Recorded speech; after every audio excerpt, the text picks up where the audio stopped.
18 साल। सोचिए अगर एक इंसान लगातार 18 सालों तक फेल होता रहे तो लोग उसका साथ छोड़ देंगे, लेकिन एक क्रिकेट टीम जो कि 18 सालों तक लगातार फेल होती रही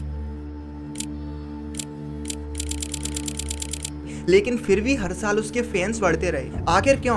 क्या ये सिर्फ लॉयल्टी है या फिर हमारा दिमाग कुछ ऐसा करता है जिसके बारे में हमको पता ही नहीं है। हर साल एक नया सीजन शुरू होता है, हर साल एक नई उम्मीद जन्म लेती है और हर साल लाखों लोग केवल एक ही शब्द कहते हैं, ई साला कप नाम दे। लेकिन आज हम सिर्फ आरसीबी की बात नहीं करने वाले, हम बात करने वाले हैं अपने दिमाग की, क्योंकि आरसीबी तो केवल एक एग्जांपल है। असली कहानी तो उस साइकोलॉजी की है जो एक क्रिकेट टीम को एक इमोशन बना देती है, और जब एक इमोशन हमारी पहचान बन जाता है तो फिर हार और जीत सिर्फ मैच की नहीं होती, वो हमको अपनी लगने लगती है। और शायद इसीलिए आरसीबी की इंटरेस्टिंग कहानी केवल क्रिकेट की कहानी नहीं है, बल्कि ये ह्यूमन साइकोलॉजी की सबसे इंटरेस्टिंग कहानी है।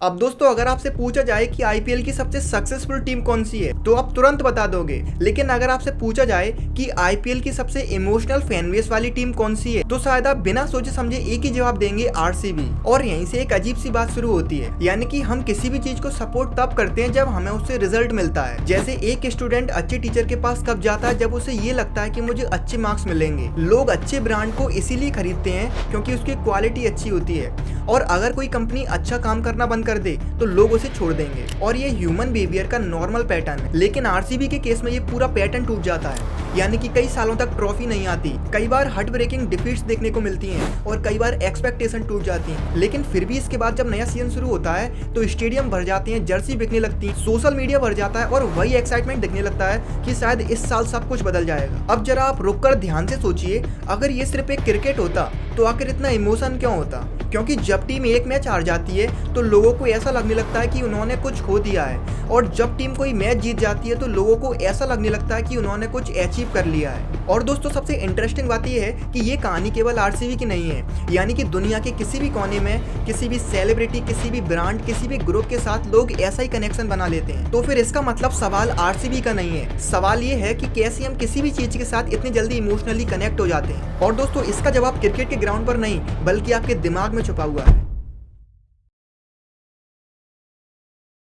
तो दोस्तों अब एक छोटा सा एक्सपेरिमेंट करते हैं। सोचिए अगर कल से आरसीबी का नाम बदल दिया जाए, उसकी जर्सी बदल दी जाए और उसमें जितने भी प्लेयर्स हैं उन सबको बदल दिया जाए, तो जितने भी फैंस हैं वो टीम को वही सपोर्ट करेंगे? तो इसका जवाब है शायद नहीं। और दोस्तों यहीं से एक बात समझ आती है कि लोग सिर्फ एक प्लेयर को सपोर्ट नहीं करते, और वो केवल एक टीम को भी सपोर्ट नहीं करते, बल्कि वो सपोर्ट करते हैं अपनी आइडेंटिटी को। क्योंकि धीरे धीरे एक टीम सिर्फ एंटरटेनमेंट के बजाय इंसान की पहचान बन जाती है। इसलिए दोस्तों आपने ध्यान दिया होगा कि अक्सर कई लोगों के मुंह से आपने ये कहते सुना होगा कि मैं आरसीबी फैन हूँ, बल्कि कभी ये कहते नहीं सुना होगा कि मैं आरसीबी को देखना पसंद करता हूँ। और दोस्तों ये बातें दोनों सुनने में एक जैसी लगती हैं, लेकिन ये दोनों बातें पूरी तरह से डिफरेंट हैं। क्योंकि दोस्तों जब कोई चीज मुझे पसंद है, इससे बढ़कर ये मेरी पहचान है, ये बन जाती है, तब उस पर आई किसी भी तरह की तारीफ आपको पर्सनल लगने लगती है, और उस पर आई किसी भी तरह की बुराई आपको अटैक से लगने लगती है। इसीलिए आपने अक्सर सोशल मीडिया पे इस चीज को नोटिस किया होगा कि जब भी किसी प्लेयर को क्रिटिसाइज किया जाता है तो लोग कमेंट में आकर केवल उस टीम को डिफेंड नहीं कर रहे होते, बल्कि अपनी पहचान को भी डिफेंड कर रहे होते हैं। और शायद कभी ना कभी हम सब ने इस गलती को किया है, फिर चाहे वो क्रिकेट में हो,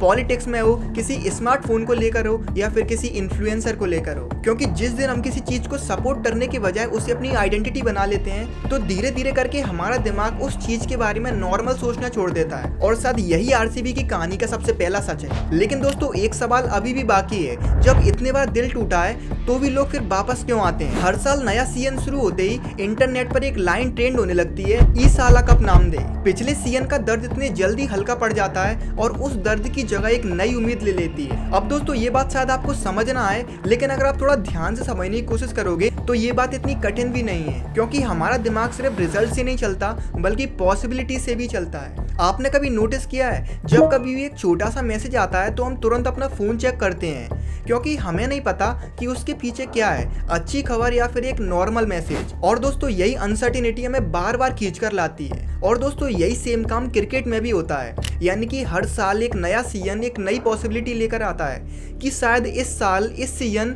शायद सब कुछ बदल जाए। और जब सब लोग एक ही जैसी उम्मीद शेयर करते हैं तो ये केवल एक एक्सपेक्टेशन नहीं रह जाती बल्कि कलेक्टिव इमोशन बन जाती है। इसलिए दोस्तों आरसीबी का मैच केवल 11 लोगों का मैच नहीं होता, ये उन लाखों लोगों की उम्मीद का मैच होता है जो कि उससे लगाकर बैठ। इसीलिए जब भी टीम हारती है तो ये हार केवल स्कोर बोर्ड तक लिमिटेड नहीं रहती, ये लोगों के दिल तक जाती है। और दोस्तों ये पैटर्न केवल और केवल क्रिकेट तक लिमिटेड नहीं है। अब दोस्तों आता है सबसे मुश्किल सवाल कि जब इतनी बार डिसअपॉइंटमेंट मिल चुकी है तो फिर उस टीम को छोड़ना इतना मुश्किल क्यों लगता है।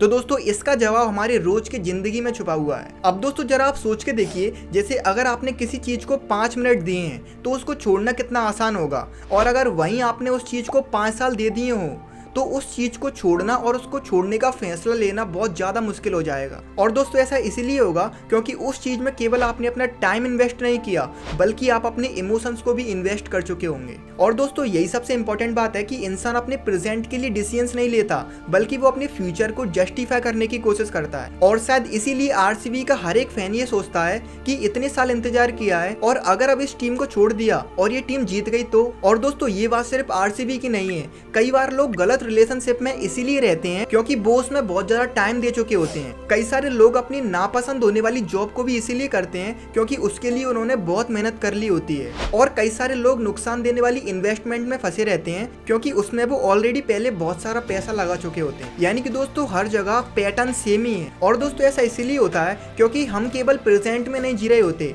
बल्कि हम अपने उस पास्ट के बोझ को लेकर भी चल रहे होते हैं जो कि पहले बीत चुका है। और शायद इसीलिए कभी कभी छोड़ना पकड़ के रखने से भी ज्यादा हिम्मत मांगता है। और शायद दोस्तों इसीलिए आरसीबी को समझना केवल क्रिकेट को समझना नहीं है, बल्कि अपनी डिसीजन मेकिंग को समझना है। और दोस्तों जब ये बात समझ आ जाती है तो ये सच भी दिखने लगता है कि आरसीबी की साइकोलॉजी केवल स्टेडियम तक लिमिटेड नहीं है, बल्कि पूरी दुनिया इसी पैटर्न पर चल रही है। तो दोस्तों अब सवाल उठता है, क्या आरसीबी को सपोर्ट करना गलत है? बिल्कुल नहीं, क्योंकि दोस्तों हर इंसान को किसी ना किसी चीज के साथ इमोशनली कनेक्शन होता है। कनेक्शन में प्रॉब्लम नहीं है, प्रॉब्लम तब शुरू होती है जब कनेक्शन आइडेंटिटी में बदल जाता है, क्योंकि उसके बाद हमको जो दिखाया जाता है हम केवल वही देख पाते हैं। और शायद इसीलिए आरसीबी की कहानी सिर्फ ट्रॉफी की नहीं है, बल्कि वो हमको सिखाती है कि लोग सिर्फ लॉजिक से नहीं बल्कि इमोशन से भी डिसीजंस लेते हैं। इसलिए दोस्तों अगली बार जब भी आप किसी टीम, किसी ब्रांड, किसी लीडर या फिर किसी इन्फ्लुएंसर को सपोर्ट करते हैं तो एक बार खुद से ये सवाल जरूर पूछना, क्या मैं केवल सपोर्टर हूँ या फिर ये मेरी पहचान बन चुकी है। और दोस्तों शायद ये एक सवाल आपको आरसीबी ही नहीं बल्कि खुद को समझने में भी बहुत मदद करेगा। तो दोस्तों उम्मीद है ये वीडियो आपको अच्छी लगी होगी। अगर ये वीडियो आपको अच्छी लगी तो आप इस वीडियो को लाइक कीजिए, चैनल को सब्सक्राइब कीजिए और इस वीडियो को शेयर भी कीजिए, जिससे ये इन्फॉर्मेशन और लोगों तक पहुंच सके। तो दोस्तों मिलते हैं किसी नेक्स्ट वीडियो में किसी नेक्स्ट टॉपिक के साथ, तब तक के लिए जय हिंद।